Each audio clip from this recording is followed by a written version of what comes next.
Dès la fin de mes études de médecine et de neuropsychiatrie, j'avais été frappé et interpellé par ce que j'appellerais l'unité des mondes.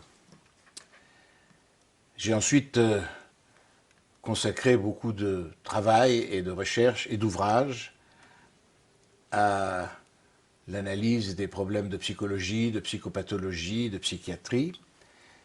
Mais dans ce livre actuellement, j'ai souhaité revenir à cette question fondamentale qui m'était apparue dans mes études.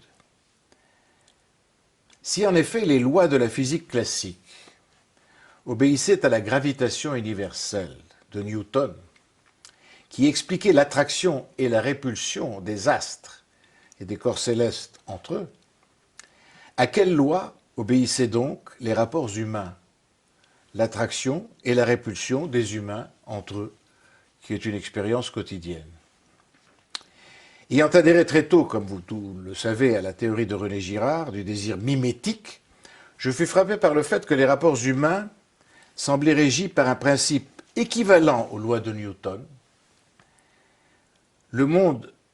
pour le monde physique, que j'appelais dès 1981 la mimésis universelle.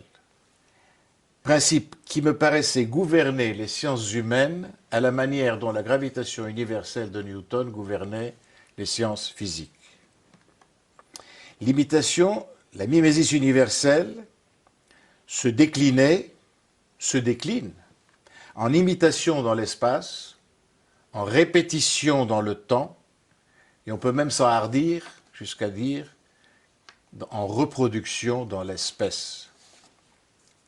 Mais le désir mimétique emportant la convoitise de l'imitateur et du modèle sur le même objet les met en rivalité, en conflit. Je fus frappé alors par le fait que la rivalité était à l'origine des maladies physiques et psychiques. Je reviens ici à l'unité des mondes. Dans les maladies infectieuses, le rival, l'ennemi, est extérieur. Parasites, bacilles, bactéries, virus, dont on parle beaucoup en ce moment. Dans les cancers, au contraire, des cellules normales et amies se transforment sous diverses influences sur lesquelles nous ne reviendrons pas en cellules rivales, ennemies, toxiques, mais se dissimulent derrière certains enzymes pour échapper aux lymphocytes défenseurs de l'organisme. C'est donc, dans les deux cas, la méconnaissance de la transformation du modèle en rival qui me paraît être le principe de base du cancer, mais aussi des troubles psychopathologiques. Le présent ouvrage traite des différents visages de l'altérité, modèle, rival, obstacle, et de la détresse psychique entraînée par ces transformations.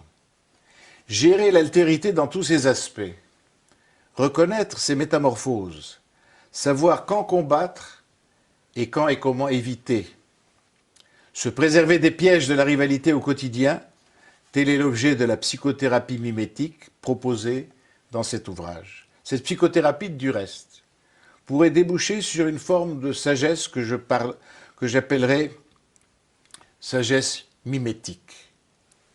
Car le contraire de la folie n'est à mon avis pas la santé mentale, mais le contraire de la folie, c'est la sagesse.